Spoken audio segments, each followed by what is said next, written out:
kan di zaman-zaman seperti ini kan dunia digital sudah berkembang ini ya. Termasuk media sosial, Facebook dan lain sebagainya. Di situ digunakan untuk biasanya ya, untuk membranding, untuk apa mensiarkan tentang kegiatan-kegiatan, terutama kegiatan sosial ya. Semacam membagikan apa gitu. Lah, kalau branding ibadah itu sebenarnya apakah mempengaruhi keikhlasan atau tidak? Terima kasih. Kita melihat konteks zakat dan sodako itu sangat berbeda sekali. Zakat, Kenapa sodako itu harus dirahasiakan? Sampai ada satu hadis, sodako tu sirri tutfi'u ghadabar rabbi.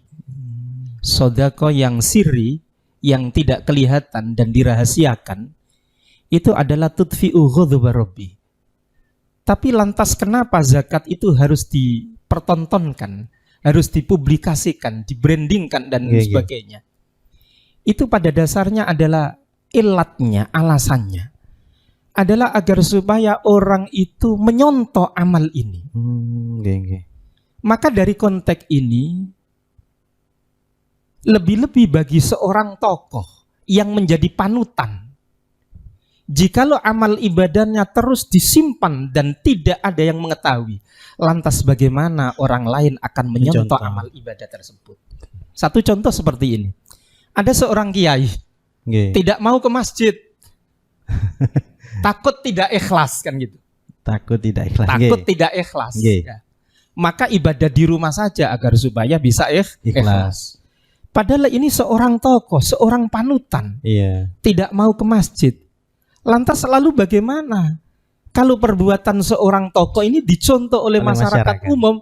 Oh, kiainya saja tidak ke masjid, apalagi saya. Masjidnya sepi akhirnya. Akhirnya kan masjidnya sepi. Maka branding amal ibadah yang seperti itu adalah, saya kira tidak apa-apa. Karena ikhlas itu adalah perbuatan hati. Senyampang hati kita itu kuat, senyampang hati kita itu kuat, maka melahirkan amal ibadah adalah tidak termasuk kategori pamer atau riya. Berarti kembali lagi ke masalah hati, masalah hati. Artinya branding itu ya silakan saja, asalkan tetap niatnya diluruskan. Lah sekarang gini Kiai, tadi kan jenengan sempat menyinggung bahwasannya pahala sebuah ibadah itu bisa, atau ikhlas itu sendiri terhapus dengan adanya mengungkit-ungkit amalnya dia, atau mungkin dengan menyakiti, kita memberi seseorang tapi dengan menyakiti, umpamanya uang dilemparkan gitu, tidak sopan.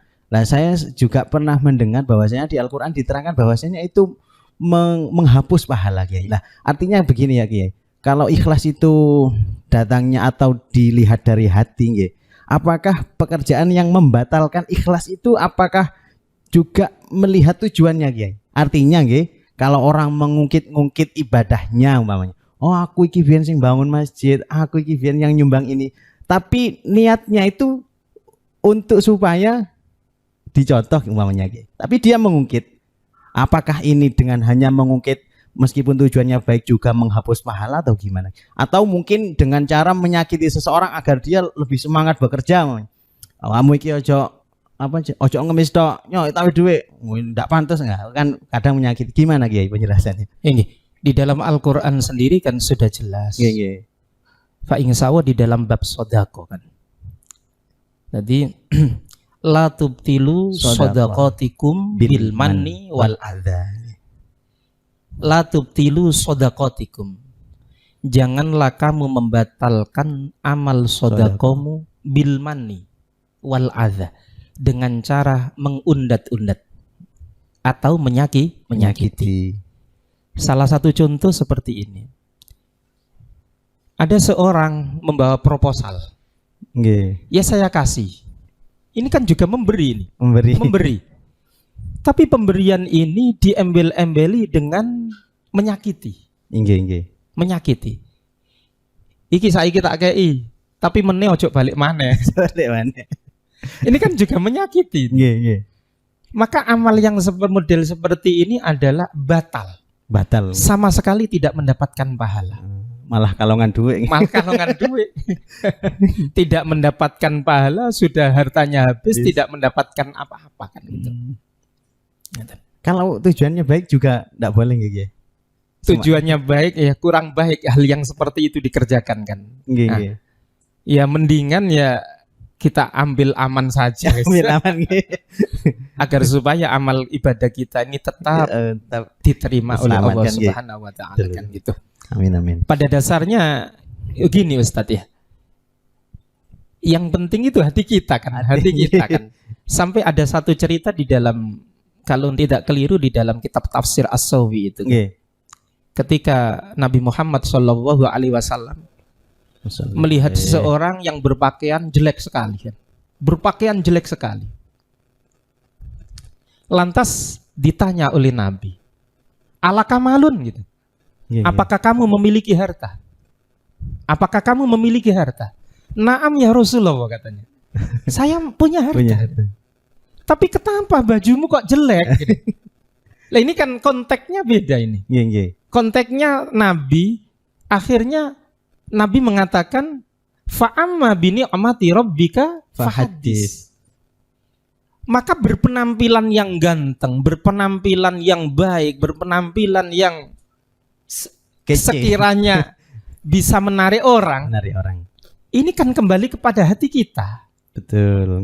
Ketika kita berpenampilan adalah untuk pamer, maka tidak ikhlas.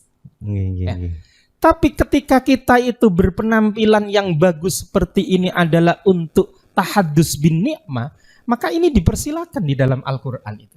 Fa'amma bin ni'mati rabbika fahadis. Jadi konteksnya itu adalah kembali kepada hati. Ketika kita beramal dengan branding fa'amma bin ni'mati rabbika fahadis. Jadi kita mendapatkan nikmat yang luas, lalu kita bersodako dan lain sebagainya. Apalagi agar supaya orang-orang menyontoh kan. Lebih-lebih kita sebagai seorang panutan di masyarakat. Maka ini sangat dibutuhkan sekali itu. Artinya fahadith itu menceritakan tapi tetap harus menjaga hati. Menjaga hati kita. Nah, ini yang perlu diketahui. Kadang kita ya memang tahu dalil ya, kadang ada orang tahu dalil, wah loh saya itu cuma tahadus bin nikmat. Nah, seolah-olah itu bagus, tapi hatinya tidak bisa dijaga, tetap saja itu. Makanya dalam satu riwayat hadis qudsi hadis apa itu? Innallaha la yanzuru ila suwarikum wa a'mali wa ajsamikum walakin innallaha la yanzuru ila suwarikum wa amwalikum kan gitu ya. Wa ajsamikum walakin yanzuru ila qulubikum wa a'malikum. Akan tetapi Allah itu melihat hati kamu dan amal kamu. Maka disinilah ibadah hati ini sangat luar biasanya, karena hati selalu dipandang oleh Allah itu.